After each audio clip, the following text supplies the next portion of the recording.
This is the smallest car wearing the Mercedes star. Over in Europe, entire families will cram into little hatchbacks like this GLA and call that a normal thing. We don't do that here. In the United States, the GLA is simply one of the most affordable ways to buy a brand new Mercedes. Only the A-Class sedan is less expensive. But don't worry, because in true German fashion, this GLA right here is still missing basic options like reclining rear seats, and it costs over $51,000.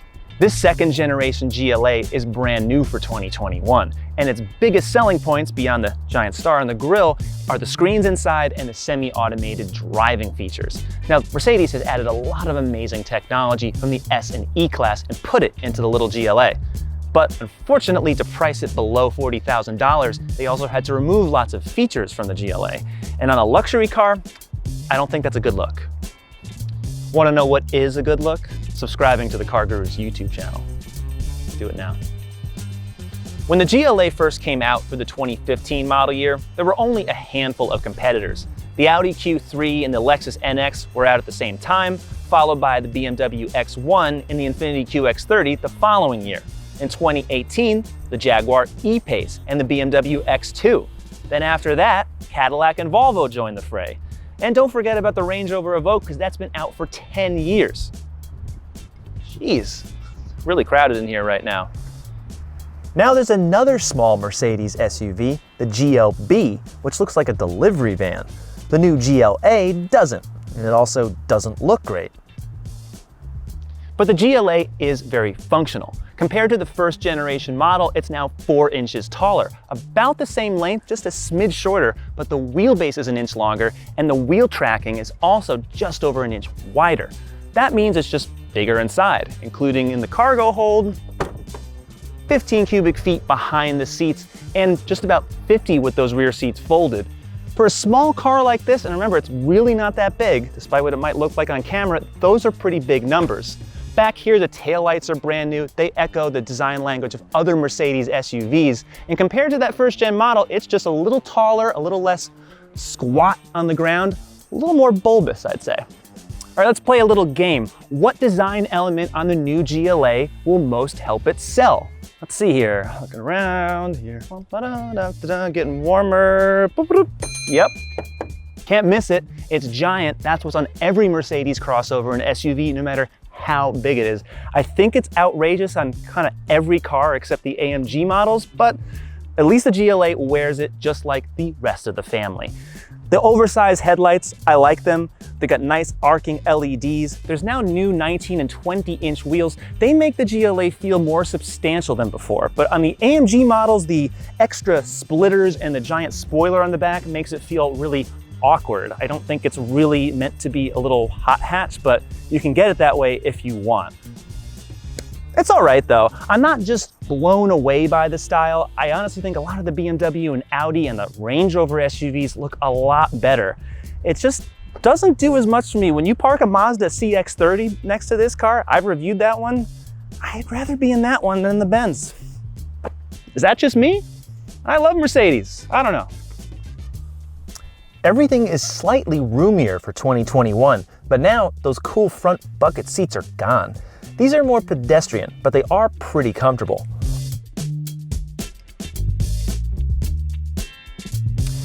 This back seat does not recline, it does not slide, and it does not have a middle armrest. So that means there's no cup holders here. To get all of that, that's $360. But what you do get are rear air vents. You also get 2 USB-C ports and a 115-volt power outlet. That's pretty generous. And this car also has the panoramic moonroof. It's 2-pane here, really opens up the whole interior. Overall, it does feel pretty roomy. This is not a big car, but I don't feel cramped back here. But what you pay for is up front on these dual 10-inch screens. They're downsized a couple inches from the larger Mercedes models, but all the slick graphics and beautiful animations are here. The most welcome change is MBUX, Mercedes-Benz User Experience. That's their latest infotainment system that you can control by the touchscreen, the touch pad, or these thumb pads on either side of the steering wheel. It's really amazing, but it's also much more intuitive, faster, and all of the screens are much more high res than anything Mercedes has done before. The instrument panel has 4 display modes, including an understated mode that blanks out the main screen and adds a clock. The progressive display is kind of wild, and some of these graphics are nicer to look at than being informative. But you can adjust the left, the center, and the right portions separately, and go full screen on driver assist, navigation maps, and the trip computer. A lot of this is just for show, but there's more, like augmented reality. It shows you the live feed of the road ahead and overlays street names and directional arrows. Then there's the ambient lighting. It animates and even illuminates these air vents, including when you change the air temperature. You'll need to order 2 option packages to get this, and all the other features. Otherwise, these screens, they're almost cut in half. Before you buy a GLA, make sure you read this window sticker very carefully, because things like keyless entry, optional. Wireless phone charging, this one has it, also an option. And damn, there's no garage door opener. That's something that my dad's 1999 Volvo had right here. Yeah, you're gonna have to attach something in the visor. It's just, God, just make it standard. Overall quality and all the fit and finish, they're good. But there's some glaring exceptions. Hard plastic on all the lower doors, at your knees, and these flimsy feeling stalks. These may all sound like trivialities, but even these window switches don't feel as nice. There's no nice aluminum or wood covering that normally goes over the center console here that you can block the cup holders like on other Mercedes models. These door panels look kind of flat and I don't know, they're just kind of featureless. To be honest, in the GLA, if it wasn't for this really nice screen setup and these nice beautiful vents, I don't think it really would be worth sitting inside here.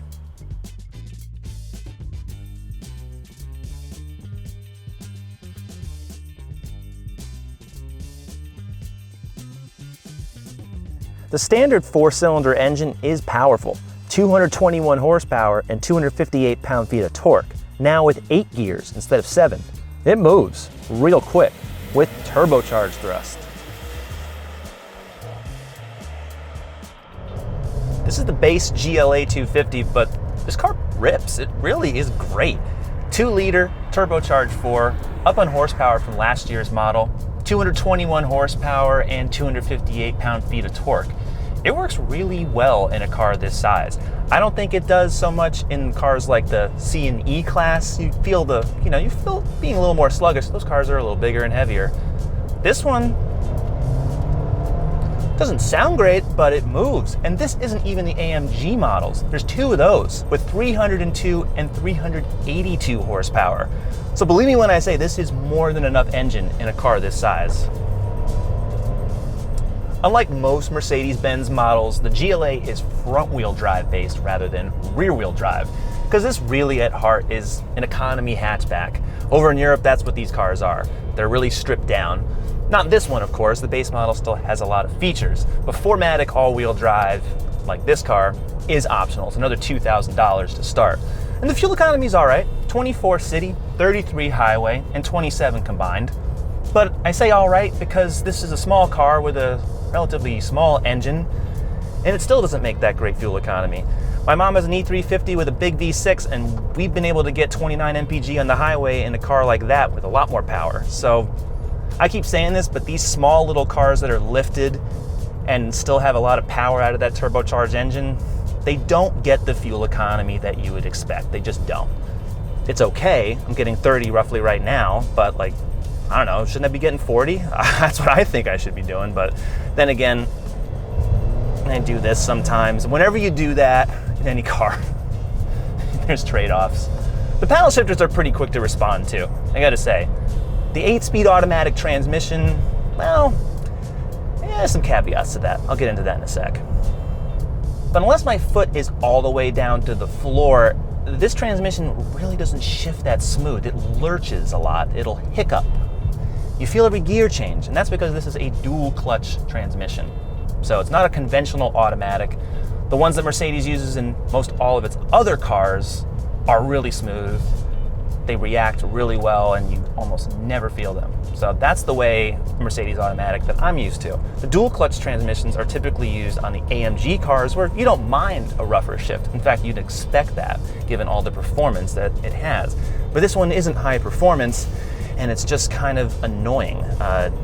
I've been in Kias and Hyundais with smoother shifting dual clutches than this one, and really, I can't give any excuses to this. It's just not the same smooth ride that you should expect. Not good. In sport mode, this car really does come alive, sometimes a little too alive. The revs stay high for a long time when sometimes I just want them to settle down after getting off the gas. But the good thing is that the GLA really does respond well. It's already pretty responsive in comfort mode, but in the S mode, yeah, it really does take off. And that's where you get the quicker shifts with the dual clutch. Definitely notice that. That's the one good thing about a transmission like that. Everything else, though, about a dual clutch, I'd rather not have it in any car. The steering is really lively and direct. Right off center, I can point these wheels, I know exactly where they're going. So that really is a good start for the GLA, but the overall suspension just feels like it's a couple beats behind this steering. The coil springs are just a bit too soft, so the GLA just rolls when you go into turns. And I know this is a higher car, but still, it just doesn't have quite the same planted feel as other Mercedes models. You combine those soft springs with what I think are just firmer dampers, so when I go over bumps or ruts, I feel every vibration and harsh impact that comes through the cabin. So the GLA really is the worst of both worlds when it comes to handling. Doesn't really add up to me. The first generation GLA that was out in 2015, I think that was a bit stiffer overall. The entire suspension, everything in that car just, rode a bit firmer. It felt more like really the European tune that you're used to in cars of this size. So I think Mercedes just went and compensated it and kind of went the other direction to make it feel a little softer, but yet it still feels firm. So it's just, the suspension tuning is kind of all over the place, and I don't expect that with Mercedes. I expect them to get it right the first time and every time. I said earlier the GLA wasn't a great car to look at, and overall, it's not really a great car to drive. Where it is great is driving itself. Put this on. Of course, this is not a fully self-driving car. None of those exist right now in 2021. But all the sensors in the software are the same as you'll find in an E-Class or an S-Class, and Mercedes really does have some of the best semi-automated systems out there. Now, you kind of just leave your hands off the wheel for just a little bit near it, just to always watch it, because you always have to do that with these things. I don't really recommend doing this type of thing unless you're in full control, you're paying attention, and you're on a marked highway. You shouldn't be doing this on any other sort of road. But when you're paying attention and you're just having it guide you like this, it actually works pretty well. The lane centering is nice. The automatic lane changing is pretty cool too. I think it blinks a little too long, but it eventually gets there. It's pretty wild. I mean, it's more like, hey, awesome, I can do this, than helpful.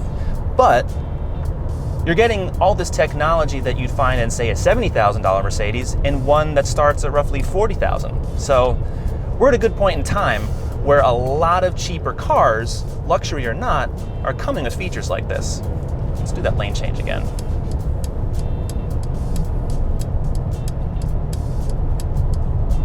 Pretty good. The GLA starts at $36,230 in front-wheel drive and $38,230 for 4MATIC. Out the door, this is a $40,000 car with no options. And because it's a Mercedes, you always need options. It's really outrageous that on my test car, there's no 360-degree cameras, no reclining rear seats, no garage door opener, and it costs $51,205 with destination. Competitors are equally pricey, but I think cars like the Q3, X1, Evoque, they're all better looking inside and out, and they drive better. The GLA is a so-so luxury car. It's merely an okay Mercedes. I get why it exists because at the low starting price, it's pretty tempting for a lot of people. But at this price and the way a lot of GLAs will be equipped, I think you can get into a GLC or a C-Class. I wouldn't put nearly this kind of money into a GLA. And right now, the car just doesn't really draw me into the Mercedes brand, even with this redesign. I think if you're shopping for a nice subcompact crossover, you ought to go for a non-luxury brand and then option the heck out of one of those cars. You'll have very similar equipment and a lot of style, and you'll pay a lot less. What do you guys think? Am I being too harsh right here? Would you choose a GLA? Would you choose another competitor? Do you own a GLA? Tell us in the comments. Keep watching more reviews at CarGurus.com and on the CarGurus YouTube channel. And thanks for watching. We'll see you next time.